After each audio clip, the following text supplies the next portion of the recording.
Chapter 7. We have to help her. Meanwhile, with a scientist walked into room.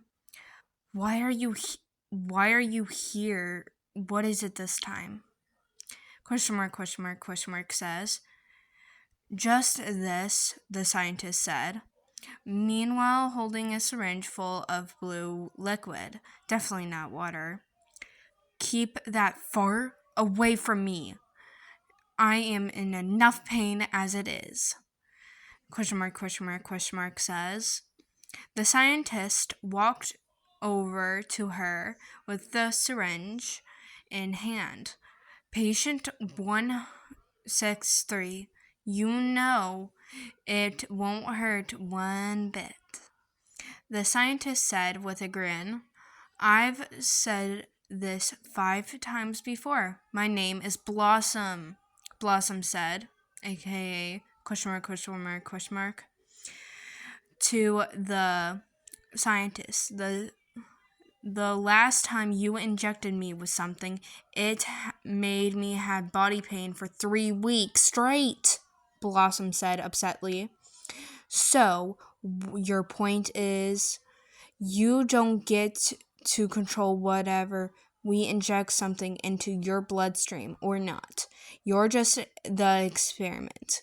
You don't have a choice. Your mother signed you up for this, the scientist said. Blossom never liked her mother for that reason. You know a fire dragon can easily burn someone or a building, right? Blossom said. Are you trying to get out of here?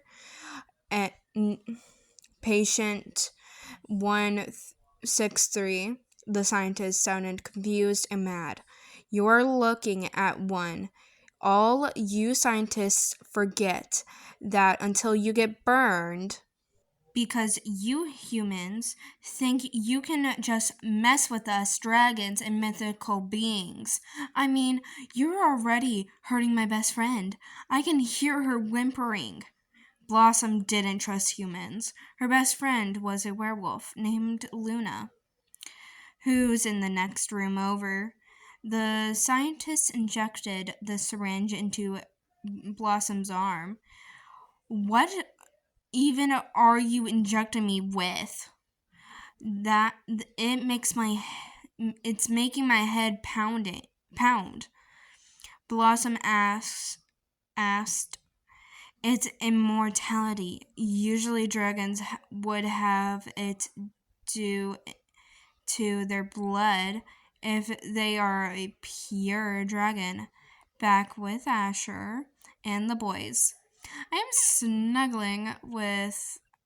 snuggling with Blaze while Neo is out getting groceries.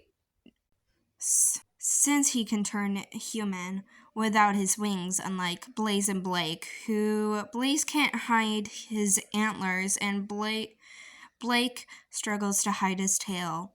And Blake had been running back home, and once home he yells, I saw a dragon in my lab in the woods. I get up and say, what? Have you never seen one before in these woods?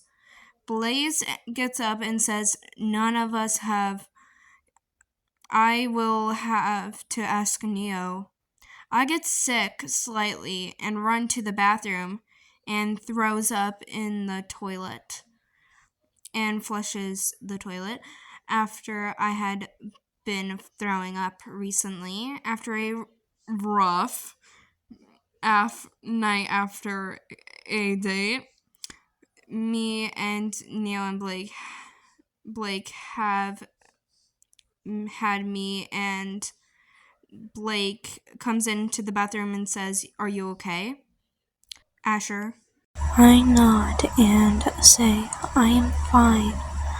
Let's go to this lab you're talking about. I put on a shirt and shorts and sneakers. Once Neo gets home, he puts the stuff up and I ask him, the hell? What is the lab in the woods, my love? Neo sighs and says, "The lab is full of mythical creatures who got put there or let themselves go there before regretting." And I say, "Well, I want to go there." And I pout. Neo says, "But why? I hate when people ask me dumb questions like that." And I say, "If you're the god of creatures and everything, then why don't you want to save the people you created?" Blake and Blaze go outside waiting for what is going to happen, and I look serious and mad. Neo knows what actually is happening with me, since he had asked the god of fate, but he is waiting for me to tell, and he sighs and agrees. And me, Blake, and Blaze go to the lab while Neo stays home, since he'd rather not fight with me again. Once me and the other two arrive to the lab, we go in through check-in to just look around, quote unquote. While we walk around, we see Blossom in her cage. She recognizes Blake from when she waved at him. We start seeing who are clearly our friends are, and I would see Blossom and I say, "So you're the one my BF saw?" Blossom says, "You're dating a mythical creature?" And I say, "I am actually dating 3, but yes."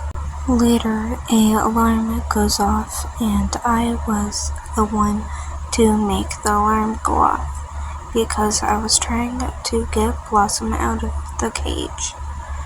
And once I got her out of the cage, she said, "My friends are in the other 2 cages." I quickly tell Blaze and Blake, who are trying to scold me for doing something reckless, and I say, "You 2 go get Blossom's 2 friends from the other cages now." They nod and quickly do it, but as they do it, a scientist tries to hit me, but Blossom attacks the dude before he can. So, talking about blood warning. Blossom rips the dude's arm off, and he screams as blood sprays on my face and clothes along with Blossom's clothes. And Blossom grabs me and picks me up and runs out with me, and Blake and Blaze come out with her friends Damian and Luna, who are scratching and hitting Blake and Blaze because they do not know what is going on. So Blossom and I had already arrived at the cabin, and me and Blossom see Neo, who has been making dinner for 4. Now sees Blossom and asks, "How many more people are for dinner?" And I say about 3 more people, maybe 4. Even though I knew it was only 3 more people. Try guessing why Asher is saying 4. Then Blake and Blaze arrive with Blossom's friends, who are still scratching and hitting Blaze and Blake, who were now in their werewolf and wendigo forms, still in those forms, since in those forms their skin is a lot tougher, so they don't get hurt. Later, skip time to when everyone is caught up. This is taking way too long, so yay, laziness. Blossom is now in a hoodie and shorts, and Damien is in a t-shirt and pants. Luna is in long sleeves and pants. And Neo says, okay, so y'all will be staying here, so we're gonna have to get a bigger cabin so we can all fit in it, at least 8 people. And before Neo can finish, I say, not for 8 people, for 9 people or more, because I am guessing what is wrong with Asher, and comment down below your answers. End of chapter 7. Sorry this took way too long. I am having to whisper because it is past my bedtime. Goodbye. And it is also past 11 p.m. So yeah, bye.